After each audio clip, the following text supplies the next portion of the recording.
I was talking to a friend earlier today on the way home from church, and when he basically told me, he goes, "Hey, I didn't know your story was a parable, a Christian story. I thought it was just like a some dating story."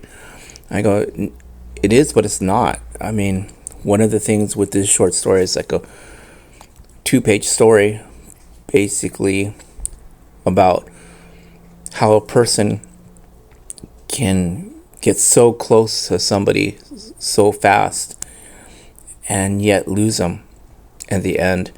And what happens is the fact is that's a Christian parable of how we are can get so close to God, learn about Him so much, but from a distance still, and not having a full interaction, and then feeling that sadness of loss of that never was. It was like an unrequited love in some ways, and we as Christians we can be that. We can have that almost unrequited love story of that what never was. What's really sad is the fact is that people can take that in different ways. For the story, it's a sad story because the main character, Cecily, she is so prepared to go on her first date with this young man named Jack Cruz. And why do they call him Jack Cruz? JC. Okay, hello. But if you don't get it, just take it as a story. And when I have to just model myself after what Jesus did with his parables were basically things. Just take it as a story, enjoy it, but look at the deeper meaning, the other layers, like an onion almost. And just like an onion, you get closer and closer. You're gonna end up at the end of the story, you're gonna cry. But what happens also, the fact is it's beautiful too. Onions are nutritious. They have the necessary things to help you out for your body. And what I also would say is that just like an onion, there's layers and there's different subtext you could take from these stories. One thing with this story in particular, it's beautiful in the sense that its simplicity, but also the deeper meaning behind it. I mean, if you look at the different events and places that they go to, he takes her to dinner, nourishment, spiritually. What does Jesus do for us? He nourishes us. What does he gets to know? He gets to know her. She gets to know him, and it's a beautiful thing. It's a beautiful first date experience because of the fact that that's how it is. I kind of did a little different things with this story just for the fact is that, like I said, you don't really see too many Filipino American men as a leading man in American Western cinema, especially darker Filipino man. And then also you don't see, for Cecily's character, you don't see very many African American women portrayed in interracial relationships with Filipino men. In reality, in California, yeah, maybe. Other parts of big cities, maybe other cities, but you don't see too many interracial relationships. And that was something I wanted to put in the story, just as my little thing that I've grew up with interracial family members. You know, my family was brought up to care for people, regardless of their race, regardless of their culture, as long as they're good people on the inside. The skin tone was just something else, an addition, if you want to say. What I will tell you is the fact is that I originally didn't want to like give out too many commentary on my stories, but sometimes things can be very, very misconstrued. And I always tell people, you know what? Take a reading for what it is. Enjoy it as a story. You don't have to look into the subtext of it being a parable, of it talking about God, of about talking about how people's relationship with God or lack of relationship with God is affected. But that's there. That's there as a second, third, fourth reading of the story. My intention is to sometime in the future get these made into films if God's God willing. If it's not, I'm okay with that. My second intention is to get this republished with a different cover, with some of the content changed. What I will share as a fact is that if you were very much wanting to get this book and you wanted to get the free version, look at the website, kasamaforchrist.com. And my website's active right now, so if you look at, you get all the stories for free. Just keep scrolling down, and keep fast forwarding to the next story. If you want to read it for free, it's there. As far as Jack looks on, it's a very, very simple story, but it's also a story of, at the end of the day, it should be a story that people take away, not of loss, not of tragedy, but of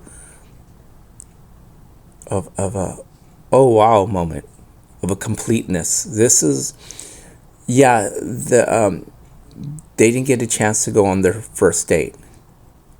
All the stuff that she's going, all the places she's going, those are basically memories. Those are memories of what never happened. And what happens is sometimes we can live in that area of life, of living in the what if. My uncle used to say something to the effect of shoulda, coulda, woulda. And you can't live in that land of shoulda, coulda, woulda. Shoulda done this, coulda done that, would have done that. Because what's going to happen is you're going to all day long speculate and think about things that never happened. And that's the tragedy of life. Are people in this world that never traveled the world, that never had a romantic experience, never did a lot of things because of fear, because of not making time for that person, or having goals that were contrary to their long-term goals, were contrary to their things that they can do, make a positive change. And that's a place where a lot of people live, just for the fact of just paying bills and living their life. It just happens to be that way. It's not fun, but at the same time, it's a reality. And if you make that choice day by day, say, I'm going to live for God, I'm going to connect with people, build relationships and friendships, and not just romantic relationships, but friendships and genuine care for your family, for your friends, your neighbors, your coworkers. If you genuinely have that attitude, at the end of it, just like the end of the story where the guy's at the end of his story, it's a fulfilled story. It's not a story of tragedy. It can be looked at tragedy depending on your perspective, on your worldview.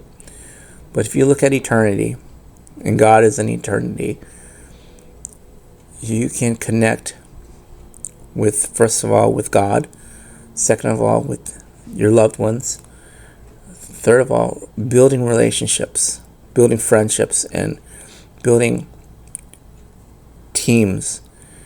We're here, no matter if you're the most singlest person in the world, there's still team building, there's still relationship building, there's still networking. And I hate to use those words, but that's what it is. A lot of times we live in an isolated modern society that is so disconnected through social media. As much social media as people keep saying it, as much social media as people have in this world, they're more lonelier than ever. And it's a sad reality, but it's something that people do.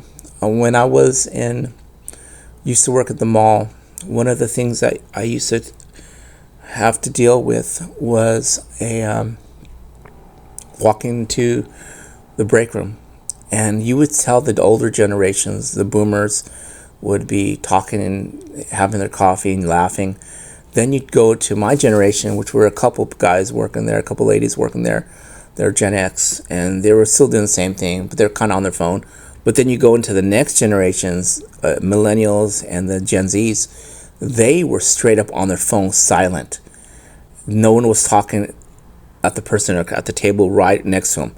and that was their best friend. It's like, wait a second, this is kind of spooky. And then I noticed year by year, when you would have more of the younger kids, I just say kids, younger generations working at the mall, they would have more of that, of more silence, just on their phone, just staring down at the screen, all zombied out.